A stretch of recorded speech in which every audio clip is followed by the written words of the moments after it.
Hi students, कैसे हैं आप लोग।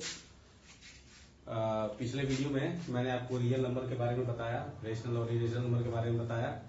साथ में मैंने यूक्लिड डिवीजन एलोगरिथम या यूक्लिड डिवीजन लेमा के बारे में मैंने आपको बताया कि ये क्या होता है। ठीक है, आज मैं शुरू करने वाला हूँ एक्सरसाइज 1.1 क्लास 10th का, जिसमें यूक्लिड डिवीजन एलोगरिथम के ऊपर जो है क्वेश्चंस हैं। अब उन क्वेश्चन को कैसे सॉल्व किया जाएगा तो मैं बारी बारी से एक एक क्वेश्चन एनसीईआरटी की एक्सरसाइज से, एनसीईआरटी के एक्सरसाइज 1.1 से मैं क्वेश्चन बताता हूं। आप सारे क्वेश्चन को ध्यान से समझने की कोशिश करिएगा। ठीक है, जैसे पहला क्वेश्चन है किताब में, इसमें पहला क्वेश्चन ये दिया हुआ है कि use Euclid division algorithm to find HCF of 135 and 225। अब एचसीएफ आप पहले से शुरू से क्लास 6 से आप निकालते आ रहे होंगे एचसीएफ। ठीक है, तो देखिए यूक्लिड डिवीजन एल्गोरिथम जो है उसके हिसाब से एचसीएफ निकालना कोई नया प्रोसेस नहीं है। जो प्रोसेस आप डिवीजन मेथड से पढ़े हैं वही प्रोसेस है। ठीक है, जिसमें हम यूक्लिड डिवीजन एल्गोरिथम से क्या करेंगे, एचसीएफ निकालते हैं। तो बस मैं इसको थोड़ा सा रिवाइंड करने के लिए, आपको रिमेमोराइज कराने के लिए मैं इसको बता दे रहा हूँ। थोड़ा सा इसमें बस लिखने का थोड़ा सा चेंज करना पड़ता है, बाकी जो पहले आप पढ़े हैं बिल्कुल वैसे ही ये क्वेश्चन लगेगा। ठीक है, जैसे अब 225 है, 225 को 135 से डिवाइड करिए। ठीक है, तो कितने टाइम में जाएगा, 1, ये 1 टाइम में आया, 0, 9। ठीक है, उसके बाद फिर 135, ये 1 टाइम में जाएगा, जो हो गया 45। फिर 45 से 90 को हम डिवाइड करेंगे, 45 2 जा 90। ठीक है, और ये कैंसिल हो गया। ठीक है, अब देखिए तो यहां से हमको क्या हो गया, पता चल गया ऐसे ये कितना होगा, 45 होगा। ठीक है, अब एक चीज बस आपको ध्यान रखना है कि इसको लिखना कैसे है। पहले स्टेप में आपने क्या किया है कि 225 को 135 से डिवाइड किए हैं, तो रिमाइंडर क्या है, 90 बचा, तो लिख देंगे 225 इज इक्वल टू 135 इंटू 1 अब प्लस 90। ये देखिए हमने लिख दिया, ये पहला स्टेप हो गया, A equal to B Q plus R के फॉर्म में। ठीक है, दूसरे स्टेप में आपने क्या किया है, 135 को 90 से डिवाइड कर दिया है, तो इसको भी लिख दीजिए 135 इज इक्वल टू 90 इंटू 1 और प्लस 45। ठीक है, और तीसरे स्टेप में आपने क्या किया, 90 को 45 से डिवाइड किया है, तो यहाँ पे लिख देंगे 90 इज इक्वल टू 45 इंटू 2 और प्लस रिमाइंडर। तो यहाँ पे देखिए रिमाइंडर क्या हुआ, 0। तो 90 इक्वल टू हो गया 45 इंटू 2 प्लस 0। तो जहां पे रिमाइंडर 0 हो जाता है वही एचसीएफ हो जाता है। एचसीएफ कितना हो जाएगा इसका, 45 हो जाएगा। ठीक है, और एचसीएफ के बारे में आप लोग जानते होंगे। ठीक है, एचसीएफ क्या होता है, एचसीएफ मीन्स होता है हाईएस्ट कॉमन फैक्टर। ठीक है, हाईएस्ट कॉमन फैक्टर का मतलब होता है कि वो बड़ी से बड़ी संख्या, ठीक है, the greatest number which divides 2 और मोर देन 2 नंबर्स। मतलब वो बड़ी से बड़ी संख्या जो 2 या 2 से जो ज्यादा संख्याएं दी गई हो उनको क्या कर दे, डिवाइड कर दे, उसी को हम क्या कहते हैं, एचसीएफ कहते हैं। तो देखिए 45 एक ऐसा नंबर है जो इन दोनों को क्या करेगा, डिवाइड कर देगा। ठीक है, और कुछ इसमें ट्रिक वाली चीजें हैं, आप इसको ध्यान रखिएगा कि जैसे मान लीजिए कभी कभी क्या होता है कि 2 को प्राइम इंटीजर दे दिए रहते हैं, जैसे दे दिया कहेगा 15 और 17। ठीक है, आप इसका एचसीएफ फाइंड करो। ठीक है, कभी कभी ये ऑप्शनल क्वेश्चन में आ जाते हैं। ठीक है, तो अगर को प्राइम इंटीजर है और उनका एचसीएफ निकालने के लिए कह रहा है, तो सीधा सीधा को प्राइम इंटीजर का एचसीएफ हम क्या करेंगे, 1 लिखेंगे, उसको कैलकुलेट करने की जरूरत नहीं होती है। ठीक है, तो इसमें बाकी क्वेश्चन नंबर 2 और क्वेश्चन नंबर 3 आप इसको लगाइएगा, वीडियो पास करके इसको नोट कर लीजिए, फिर मैं नेक्स्ट क्वेश्चन बताता हूँ। तो पहला क्वेश्चन आप लोगों ने नोट कर लिया होगा, एचसीएफ निकालना था, उसमें बाकी 2 क्वेश्चन और है, उसको आप लोग लगाइएगा। सेकेंड क्वेश्चन पे हम आते हैं। जो सेकेंड क्वेश्चन है वो है कि so that any positive odd integer is of the form of 6q + 1, 6q + 3, 6q + 5 where q is some integer. मतलब यह है कि हमको यहाँ पे ये दिखाना है कि कोई भी पॉजिटिव ऑड इंटीजर होता है वो 6q + 1, 6q + 3 या 6q + 5 के फॉर्म में होता है। ठीक है, तो यहाँ पे एक चीज समझना ये जरूरी, आप लोग ये पहले से पढ़ते आए होंगे कि ऑड नंबर क्या होते हैं, इवन नंबर क्या होते हैं। तो आप जानते हैं कि इवन नंबर क्या होता है, वो नंबर जो 2 से डिविजिबल होता है उसे आप क्या कहते हैं, इवन नंबर कहते हैं, ठीक है। और जो नंबर 2 से डिविजिबल नहीं होता है उसे क्या कहा जाता है, ऑड नंबर कहा जाता है। अब ये क्वेश्चन बहुत इंपॉर्टेंट क्वेश्चन है, ठीक है। एग्जाम में ये क्वेश्चन इस तरह के आते हैं जिसको बहुत ध्यान से आप देखिएगा। इसको हम यूक्लिड डिवीजन एल्गोरिथम से ही प्रूव करेंगे, ठीक है। अब जैसे इसमें दिया हुआ है कि हमको प्रूव करना है कि कोई भी पॉजिटिव ऑड इंटीजर होगा तो वो ये इन 3 फॉर्म में होगा, ठीक है। बात समझ में आ रही है? तो देखिए अब हम यहाँ पे लिखेंगे कि फ्रॉम यूक्लिड्स डिवीजन एल्गोरिथम, ठीक है। उसे देखिएगा a इक्वल टू क्या होता है, बी क्यू प्लस आर, ठीक है। R greater than equal to 0 less than B, ये होता है, ठीक है। अब यहाँ पे एक चीज देखिए, ये जो नंबर दिए हुए हैं यहाँ पे ये क्या दिया हुआ है, बी की जगह 6 ही दिया हुआ है ना, ठीक है। तो यहाँ पे मैं लिख दे रहा हूं इफ b इक्वल टू 6, ठीक।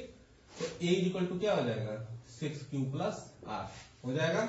देखो b की जगह में क्या लिख दिया, 6 लिख दिया, तो a इक्वल टू क्या हो गया, 6q प्लस आर। अब ये जरा कंडीशन देखिएगा, r greater than equal to 0 less than b, less than b है ना। अब यहाँ पे हमने b का वैल्यू कितना लिया है, 6 लिया है, क्लिक, बात समझ गए। तो b की जगह क्या हो जाएगा, 6 हो जाएगा। ये लाइन आप लोगों को समझ में आ गया होगा। ये बहुत ही इंपॉर्टेंट स्टेप है, इसको ध्यान से समझिएगा। देखिए यूक्लिड डिवीजन एल्गोरिथम है a equal to B Q plus R, ठीक। हमको क्या प्रूफ करना है, अब जैसे आप ये कहेंगे कि आपने यहाँ पे b6 क्यों लिया, इसलिए मैंने लिया क्योंकि हमको इसी फॉर्म में प्रूफ करना है। कभी कभी जो क्वेश्चन होते हैं उनको जो सॉल्यूशन होता है वो क्वेश्चन के अकॉर्डिंग ही करना पड़ता है। जब हमको इस फॉर्म में प्रूफ करना है तो मैंने इसीलिए b को यहाँ पे क्या ले लिया, 6 ले लिया है। अगर ये 9 क्यों देता या 10 क्यों देता तब हम उसको b की जगह क्या लेते, 10 ले लेते, ठीक है। तो अब r greater than equal to 0 less than b, तो r का वैल्यू b का वैल्यू कितना है, 6, तो r लेस देन क्या हो गया, 6। अब जरा देखो possible values of r, possible values of r, ठीक है। r के पॉसिबल वैल्यूज क्या क्या होंगी। अब एक चीज करेंगे, इसको मान लेंगे इक्वेशन नंबर 1 या रिलेशन नंबर 1, इसको मान लेंगे। अब देखिए r की पॉसिबल वैल्यूज क्या होंगी। अब देखो r greater than equal to 0 less than 6, ठीक है, तो क्या हो जाएगा, 0 होगा। अब हम निकालेंगे possible values of r, possible values of r। तो r की पॉसिबल वैल्यूज क्या होंगी, r का वैल्यू 0 से 6 के बीच में, मतलब 6 से छोटा होगा, ठीक है। तो ये हो जाएगा 0 1 2 3 4 5, 6 नहीं होगा, क्यों, क्योंकि r का वैल्यू 6 से क्या है, छोटा होगा, ठीक है। अब r की वैल्यूज को यहाँ पे पुट करेंगे और चेक करेंगे कि नंबर ऑड आ रहा है कि इवन आ रहा है, ठीक है। अब देखिए एट r इक्वल टू 0, अगर r का वैल्यू हम 0 पुट करते हैं तो a इक्वल टू क्या है, 6q प्लस r, ठीक है, यानी कि 6q प्लस 0, तो क्या हो गया, ये 6q हो गया, क्या हुआ, 6q। अब जरा देखना a इक्वल टू 6q है, तो क्या इसको 2 इंटू 3q हम लिख सकते हैं ना, बोलो। 2 इंटू 3q का लिखने का मतलब क्या हुआ कि ये 2 से डिवाइड हो जाएगा, ठीक है। तो 2 से डिवाइड हो जाएगा तो ये नंबर कैसा हो जाएगा, इवन नंबर हो जाएगा, ठीक है। तो r इक्वल टू 0 को हमको कैसा नंबर मिला, इवन नंबर मिला, ठीक है। अब यहाँ पे देखो एट r इक्वल टू 1, अब हम r इक्वल टू 1 रख के चेक करते हैं। a इक्वल टू क्या हो जाएगा, 6q प्लस r, यानी कि 6q प्लस 1, ठीक है। अब बताओ ये इवन है कि ऑड है, इवन होता तो ये 2 से डिवाइड हो जाएगा। तो देखिए अब 6q, तो ये तो 2 से डिवाइड हो जाएगा लेकिन 1 डिवाइड होगा नहीं होगा, इसलिए कैसा नंबर हो जाएगा, ये ऑड नंबर हो जाएगा, ठीक है। और फिर चेक करते हैं एट r इक्वल टू 2, देखिए यहाँ पे r की जितनी पॉसिबल वैल्यूज हमने लिया है 0 1 2 3 4 5, ठीक है, उन सब पे चेक करेंगे। r इक्वल टू 2 लेते हैं तो क्या हो जाएगा, a equal to 6q plus 2, ठीक है, 6q प्लस r है तो यहाँ लिख दे रहा हूँ 6q प्लस 2। अब जरा यहाँ पे आप देखो, यहाँ से 2 कॉमन हो जाएगा, तो 2 कॉमन हुआ तो क्या बचा, 3q प्लस 1 बचा, 3q प्लस क्या हुआ 1 हुआ। अब 3q प्लस 1 ये 2 से डिविजिबल है ना, तो ये कैसा नंबर हो जाएगा, ये नंबर हो जाएगा आपका इवन नंबर। ठीक है। अब इसी तरीके से एट r इक्वल टू 3, इस पे देख लीजिए a equal to 6q plus r, यानी कि 6q प्लस 3। ठीक है। अब इसको देखो, ये 2 से तो डिविजिबल होगा, लेकिन 3 2 से डिविजिबल नहीं है, तो ये कैसा नंबर हो जाएगा, ये ऑड नंबर हो जाएगा। क्या हो जाएगा, ऑड नंबर। क्यों होगा, क्योंकि देखो 6 तो आपका डिविजिबल हो जाएगा 2 से, लेकिन 3 डिविजिबल नहीं होगा, तो ये नंबर कैसा है, ऑड नंबर है। अब देखिए at r equal to 4, a equal to क्या हो जाएगा 6q प्लस 4, a का वैल्यू कितना हुआ 6q प्लस 4। अब यहाँ से 2 कॉमन हम ले सकते हैं, तो 2 कॉमन लेंगे तो क्या हो जाएगा 3q प्लस 2। अब बताइए 3q प्लस 2 हुआ, कैसा नंबर है, ये इवन नंबर है। इवन नंबर क्यों होगा, क्योंकि ये 2 से डिविजिबल है। ठीक है। और at r equal to 5, a equal to क्या हो जाएगा 6q प्लस 5, r की जगह हमने क्या कर दिया 5 पुट कर दिया। अब जरा देखिए ये 2 से डिविजिबल होगा, 6 तो 2 से डिविजिबल है, लेकिन 5 डिविजिबल नहीं है, तो ये नंबर कैसा हो जाएगा, ऑड नंबर हो जाएगा। ठीक है। तो अब जरा देखिए इसमें कहां कहां हमको ऑड नंबर मिला। पहला ऑड नंबर हमको मिला है ये, ठीक, पहला ऑड नंबर मिला। दूसरा ऑड नंबर हमको कहां पे मिला, ये मिला, ठीक। और तीसरा ऑड नंबर हमको कहां पे मिला, ये मिला। जरा देखिए किस फॉर्म में है, 6q plus 1, 6q plus 3 and 6q plus 5। ठीक है। यही प्रोसेस है प्रूफ करने का यूक्लिड डिवीजन एल्गोरिथम से। समझ में आ गया होगा आपको। तो यहां पे हम फाइनली कंक्लूजन देंगे, so every positive odd integer, ठीक है, is of the form of 6q plus 1 और 6q प्लस 3 और 6q प्लस 5। और ये हमने क्या कर दिया, प्रूव्ड कर दिया। समझ में आ गया होगा आपको। ठीक है। इसके बाद और भी इसके क्वेश्चन है, तो पहले आप इस वीडियो को पास करके इसको नोट कर लीजिए, फिर मैं नेक्स्ट क्वेश्चन आपको बताता हूं। अब देखिए हम आते हैं इसमें क्वेश्चन नंबर 3 पे। क्वेश्चन नंबर 3 क्या रहा है, army contingent of 616 member to be march behind an army band of 32 members in a parade. देखिए इस तरह का कोई भी क्वेश्चन होता है, कभी भी इस तरीके का कोई भी क्वेश्चन होता है, तो इसमें हम क्या करते हैं, एसईएफ निकालते हैं। एक चीज आप ध्यान रखिएगा, थर्ड वाले क्वेश्चन में आपको सीधे एसईएफ निकाल देना है। और कई ऐसे क्वेश्चन आते हैं एग्जाम में कि जैसे कहेगा कि घंटी है, 10 सेकंड के बाद, 20 सेकंड के बाद, 30 सेकंड के बाद से कई सारी घंटियां ऐसे बज रही हैं, तो कितने समय के बाद एक साथ बजेंगी, इस तरह के क्वेश्चन आते हैं, तो उसमें हम एलसीएम निकालते हैं। तो थर्ड वाले क्वेश्चन में आप सीधे सीधे एससीएफ निकाल लीजिएगा, इसका आंसर आ जाएगा। हम क्वेश्चन नंबर 4 की बात करते हैं। Use Euclid division lemma to show that square of any positive odd integer is of the form of 3m or 3m plus 1 for some integer m। ठीक है। इसमें ये कह रहा है कि यूक्लिड डिवीजन लेम्मा को यूज करके हमको ये बताना है कि कोई भी पॉजिटिव इंटीजर होता है तो उसका जो स्क्वायर है, ठीक है, वो 3m या 3m plus 1 के फॉर्म में होता है। ठीक है। अब इसको देखिए तो सिंपल सी बात है, ठीक है, हमको क्या प्रूव करना है, 3m या 3m plus 1 के फॉर्म में प्रूव करना है। ठीक है। तो हम लिखेंगे फ्रॉम यूक्लिड्स डिवीजन एल्गोरिथम। ठीक है। यूक्लिड डिवीजन एल्गोरिथम से हम देखते हैं क्या होता है, a equal to B Q plus R. पहले हम स्टेटमेंट लिख देंगे r greater than equal to 0 less than b। घिसा पिटा स्टेटमेंट जो है वो हमने लिख दिया। ठीक है। अब हमको किस फॉर्म में लेके आना है, 3m या 3m plus 1 के फॉर्म में लेकर के आना है। तो यहाँ पे मान लेते हैं हम लेट b इक्वल टू 3। ठीक है। b का वैल्यू हमने क्या ले लिया, 3 ले लिया। ठीक है। तो a इक्वल टू हो जाएगा 3q प्लस r। ठीक है। a इक्वल टू क्या हो जाएगा 3q plus r, r greater equal to 0 और लेस देन, अब चूंकि b का वैल्यू हमने 3 लिया है तो क्या हो जाएगा, यहाँ पे 3 हो जाएगा। बात समझ में आया? अब देखिए उसके बाद हम क्या करेंगे, यहाँ पे पॉसिबल वैल्यूज ऑफ आर निकालेंगे। Possible values of R, R की पॉसिबल वैल्यूज क्या होंगी, देखिए क्या हो जाएगा, आर का वैल्यू 0 से बड़ा और 3 से छोटा है, मतलब कि 0 होगा, 1 होगा, 2 होगा, 3 नहीं होगा। क्यों? क्योंकि 3 से छोटा है। ठीक है, देखिए ये sign greater than equal to 0 का होता है, मतलब ये कि 0 के बराबर भी होगा, 0 से बड़ा भी होगा। ठीक है, अब चेक करते हैं इसको, हम मानते हैं क्वेश्चन नंबर 1। अब इसको चेक करता है at R equal to 0। R हमने क्या लिया, 0। जो आर की पॉसिबल वैल्यू हमने निकाली वो हम इसको पुट करेंगे, तो ए इक्वल टू क्या हो जाएगा, 3q plus 0। A equal to हो गया 3q। ठीक है, अब हमको करना क्या है, यहाँ पे ध्यान दीजिएगा, क्वेश्चन में कह रहा है कि square of any positive integer, positive integer का स्क्वायर।